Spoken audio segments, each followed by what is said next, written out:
Assalamu alaikum hürmetli televizyon köküçüler. Uyghur televiziyasının gündelik haberlerini görüşünüzden karşı alımız. Xitay İşleri Komiteti Xitay hükümetinin insaniyetga karşı cinayet sodir qilayotganligiga dair isbotlar bor dedi. Dünya Uyghur Qurultayı 2020 yilni Uyghur Madaniyat Festivali yili qilib bekitdi. Türkiye'de Xitay meylig'i boykot e'lon qilishga ovoz qo'shgan shirkatlarning soni ko'paymoqda. Yaponiya pasporti dünya bo'yicha afzalligi eng yuqori pasport bo'lib baholandi. Töven Edik'ten xabarlarimizdan tafsili mazmunlarda bo'lsin. Amerika Davlat Majlisi qaramaqidagi Xitoy Ishlari Komiteti 8 yanvar kuni e'lon qilgan yillik dokladida Xitoy hukumatining insoniyatga qarshi jinoyat sodir qilayotganligiga dair kuchli paketlar bor deb ko'rsatgan.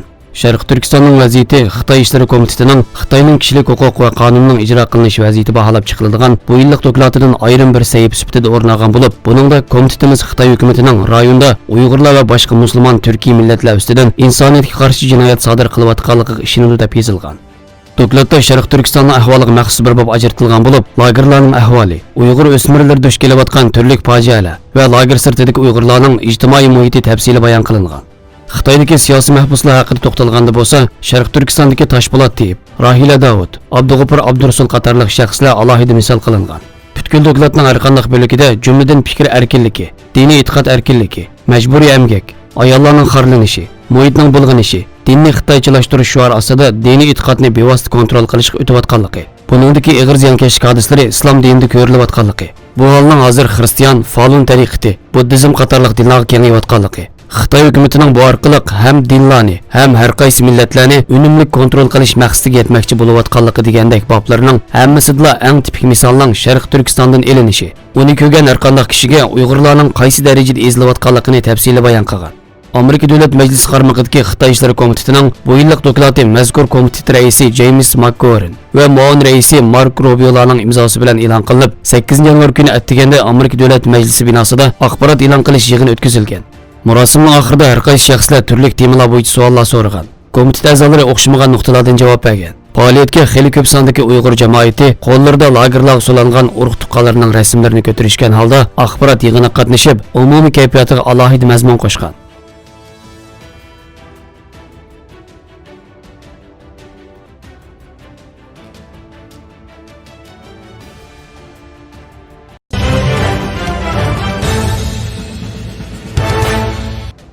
Yanvar günü Dünya Uyghur Qurultayı Reisi Dolqun Aysa Efendi, Qurultayning Tor televiziyasida nutq so'zlab, Dünya Uyghur Qurultayının 2020 yilini muhojiratdagi Uyg'urlarning Xalqaro Uyg'ur Madaniyat Festivali yili qilib bekitganligini e'lon qildi. 2020 yilini muhojiratdagi Uyg'urlarning Xalqaro Uyg'ur Madaniyat Festivali yili qilib bekitish masalasi 2019 yili 7 dekabr kuni Belgiya poytaxti Bryusselda chaqirilgan Dünya Uyghur Qurultayı ijroiya komitetining 5-navbatlik yig'inida qaror qilingan. Dolqun Aysa Efendining bildirishicha, Xitoy hukumatining Sharq Turkistonda ilib berayotgan jazo lagerlari siyosati yolg'iz etini qirg'inchiliklar emas, o'z navbatida yana ro'shan holda madaniyat san'at qirg'inchiligini o'z ichiga olgan bo'lib, muhojiratdagi Uyg'ur san'atkorlarini harakatga keltirib, tutqundagi san'atkorlarning ovozini dunyoga anglatish navbatdagi milliy da'voning muhim bir tarkibiy qismi sanaldiganligini, muhojiratdagi da'voni ham siyosiy yo'lida, ham madaniy bir shaklda barobar ilib berish orqali Uyg'ur masalasini xalqaroda doimo jiddiy tema holida tutib turishi, Xitoyning Uyg'ur milliy harakatini terrorizm bilan qaralash suiqasdini bitchit qilishning zarurligini ta'kidladi. Dünya Uyghur Qurultayı rahbarlarining bildirishicha, bu madaniyat festivali 2020 yili iyun oyida oldi bilan Myunxen shahrida boshlanib, orqadan Yevropadagi ta'sir kuchli bir qism davlatlarning poytaxti yoki siyosiy madaniyat markazi bo'lgan Berlin, London, Parij, Amsterdam, Bryussel, Stockholm qatorliq shaharlarda davomlashadi ekan. Faoliyatda san'at numurlari, milliy madaniyatga doir buyumlarning ko'raklari, jazo lagerlariga oid rasm ko'rgazmasi qatorliqlar bir gavda holida namoyon qilindi ekan. 2020 yilning millatimiz uchun xayrli bir yil bo'lishini tilayman va texmi zo'r utuqlarga vesile bo'lishga tilakdoshlik bildiraman. Aziz vatandoshlarim, qani marhamat bu faoliyatga moddiy va ma'naviy, fiziki jihatdan ishtirok qiling va 2020 yilda Sharq Turkiston davosini xalqaroga anglitishning bir avangard jangchisi bo'ling. Rahmat sizga.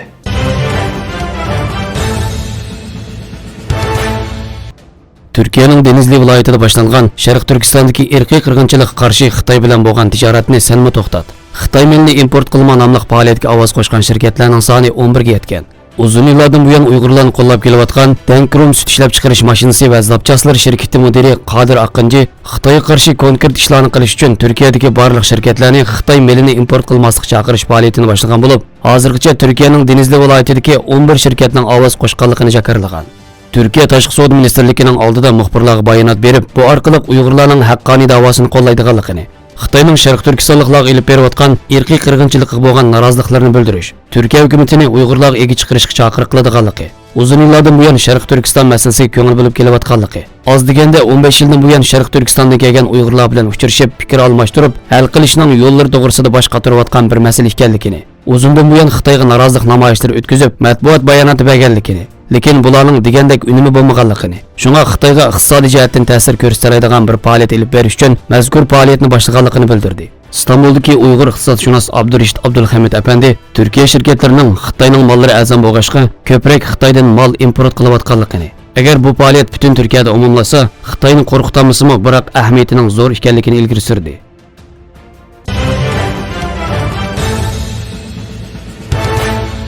Yaponiya vizasiz sayohat va kirishda viza olish nuqtasidan dunyo bo'yicha afzalligi eng yuqori davlat bo'ldi.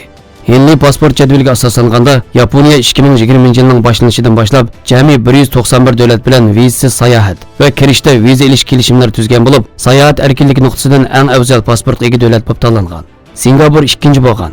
Xalqaro aviatsiya birligi IATAning sonliq ma'lumotlariga asosan bekitilgan tizimlikda 189 davlat bilan sayohat erkinlik kelishimi tuzgan Janubiy Koreya va Germaniya 3-chi, 188 davlat bilan kelishimlar bo'lgan Italiya va Finlandiya 4-chi, 187 davlat bilan kelishim tuzgan Ispaniya, Lyuksemburg va Daniya 5-chi bo'lgan.